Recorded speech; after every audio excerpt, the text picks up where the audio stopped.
Big beer wasn't too big to fail, neither was Hollywood or the mainstream media. But who thought the Weather Channel would end up on the culture war gallows? First time. Thanks for stopping by NPC Overrider, where we challenge mainstream source code to develop independent thought, one user story at a time. Let's log into the big weather environment and see why the corporate forecast is in dire need of an update.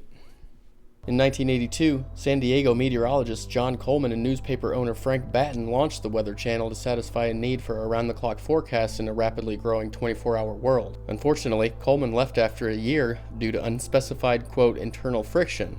Was it over money? Or did somebody have a little too much at the one-year anniversary party? If this 2014 interview with a much younger and thinner Brian Stelter is any indication, they might have split over politics. First, let me bring in John Coleman. He's in San Diego this morning. Thank you for being here. It's nice to be on CNN. Hello to all your viewers. I resent you calling me a denier. That is a word meant to put me down. I'm a skeptic about climate change, and I want to make it darn clear, Mr. Kenny's not a scientist. I am. He's the CEO of the Weather Channel now. I was the founder of the Weather Channel, not the co-founder. And I'm glad you did, because I am addicted to the Weather Channel. I watch a lot of cable news. Now, hold on just a minute. I'm not done.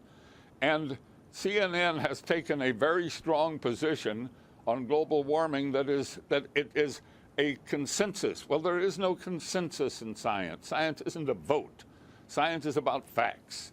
And if you get down to the hard, cold facts, there's no question about it. Climate change is not happening. There is no significant man-made global warming now. There hasn't been any in the past, and there's no reason to expect any in the future. There's a whole lot of baloney, and yes, it has become a big political point of the Democratic Party and part of their platform, and I regret it's become political instead of scientific, but the science is on my side. I don't think we're going to come to a conclusion about the topic right here. What I do wonder, though, is when you see... because you wouldn't allow it to happen on CNN. But I'm happy that I got on the air and got a chance to talk to your viewers. Hello, everybody. There is no global warming. What I do wonder is when you see the government, when you see NASA, when you see other institutions say that 97% of climate scientists agree, do you think they're making it up? What I don't understand is how you square that. Well, that's a manipulated figure, and let me explain it to you. The government puts out about $2.5 billion directly for climate research every year. It only gives that money to scientists who will produce scientific results that support the global warming hypothesis of the Democrat Party position. So they don't have any choice. If you're going to get the money, you got to support their position. Therefore, 97% of the scientific reports published support global warming. Why? Because those are the ones the government pays for, and that's where the money is. It's real simple, but that doesn't mean it's right. That doesn't make it true. That only makes it bought and paid for. The money goes in circles. I'm not a scientist, so I'm not going to try to refute you on the facts. That's the truth. I'll simply say that the vast majority... Please stand back from this issue and let the two sides be on the air. There are 31,000 scientists who have signed a petition that says it is not valid, that my position is correct.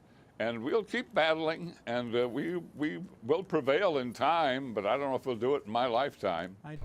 If you wondered if the climate debate was relevant enough in the early 1980s to end a business partnership over, you might be surprised to learn that the argument goes back to the 1800s when scientists first discovered the greenhouse effect. Yet the Weather Channel didn't directly address the matter in its infancy, at least not publicly.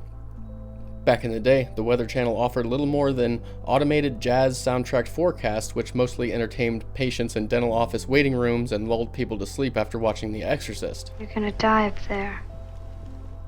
Yet, as the company expanded and technology advanced, producers found new opportunities to offer not only the weather to people, but to also theorize about the climate in general, mainly through their website. As with most 1990s websites, users found crude designs that offered basic weather info. And it was a big deal when they added flash-based weather radar. But as the Weather Channel hired more developers and content creators, they eventually deployed the scare tactics, much of which was targeted at young people at climate.weather.com. In 2008, they gave Climate in Green its own spot on the navigation bar. A few years later, star anchors Al Roker and Stephanie Abrams invited left-leaning comedian Louis Black on air to belittle people who question the science. Hey, so what's your thoughts on I know you must have some thought on climate change. Well, it's real. I mean, and what's amazing is people just kind of say, well, no, it's not real. Well, you know, when most of the scientists of the world and the Pentagon, but really, the scientists say, most scientists tell you it's real. So guess then, you know what it is? Then it's real. Because there's a group of people who believe that scientists are really like, they treat them as if it's a coven of witches. They made this thing up. They didn't make it up. You're watching like a chunk of, a polar ice cap, a chunk. It's called defrosting. Have you never looked in a fridge, jackass? What do you think's happening?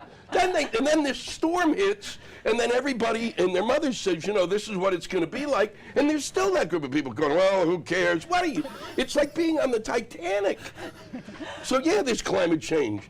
Scientists are ones who said, don't go to the bathroom in the moat. That's why you listen to scientists. Or I rest my case. Despite all this, most everyday Americans didn't care to answer the climate question. We just wanted to know if the ball game would get rained out or if we could count on shoveling in the morning. Then 2020 happened, and anybody looking for a basic forecast would instead find tons of CV data such as trends, confirmed cases, and death counts.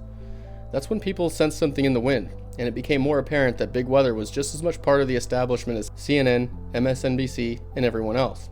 They had their fun in the sun, then independent creators stole their thunder. Ryan Hall wanted to be a weatherman, so he took to the local news station's green screen, as many do. But in 2021, Hall revolutionized the weather game by abandoning the traditional studio for YouTube, where he offered regional forecasts and live storm coverage to about 2 million subscribers today, placing him in the lead of all the big weather accounts.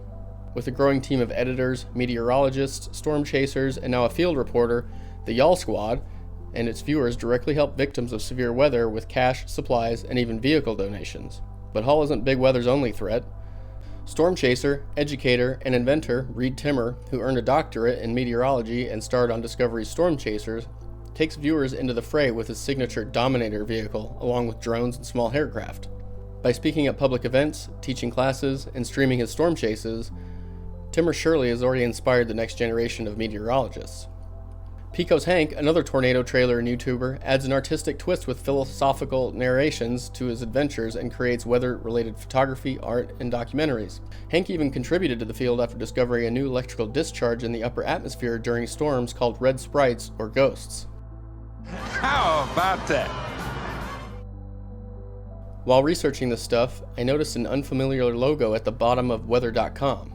Not the weather company or the Georgia Peach, but this thing. What is that? What the f is that? Weather Underground? Weren't those leftist terrorists back in the 1970s? Weather Underground, a militant group of white Americans formed in 1969 that grew out of the anti-Vietnam War movement evolved from Third World Marxists. Thought so. Why is the Weather Channel associated with an entity named after a terrorist organization?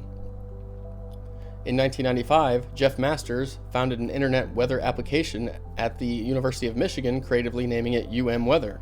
Later, the National Science Foundation, a sister company to the National Institute of Health, of all people, asked Masters to write a funding proposal to expand his work. But the NSF suggested that the team replace Weather with something else. For whatever reason, but probably because they're communist sympathizers, they settled on the Weather Underground. That was an era when you could name a company Yahoo and get away with it, so sure, why not name your company after a terrorist group? Okay, I see. Yet here we are, toppling Confederate statues, redesigning state flags, and renaming centuries-old army posts in recent years for, quote, being offensive. But most people aren't deserting big weather because of the green agenda or communist logos buried in homepage footers. There's a void in this increasingly remote, virtual, and globally governed world, and people are hungry for a genuine human connection, something the Weather Channel can't or won't offer. They're more interested in getting clicks and views by exaggerating wind conditions like this guy did. And we're in one of these bands. With independent creators using streaming chat, meetups, and community fundraising, viewers not only interact with these underdog creators, but they also get to see how their donations help people in real time, unlike taxes. In 2023, the Y'all Squad, a 501c3 nonprofit organization, donated over $100,000 in relief after the Rolling Fork tornado outbreak, delivering thousands to victims in Cole and Shawnee, Oklahoma, and brought over $40,000 to Perrytown, Texas, to name a few. Needless to say, from storms in 2024 like Helene, hundreds of people were killed and thousands of people were injured, with untold amounts of people still reeling from the aftermath today. Yet, I don't see anybody from the Weather Channel or their parent company, Landmark Media, who makes millions a year, handing out one lousy blanket, gift card, or water bottle to anybody in these grief-stricken states. But maybe I'm just being racist. That stuff's for the illegals.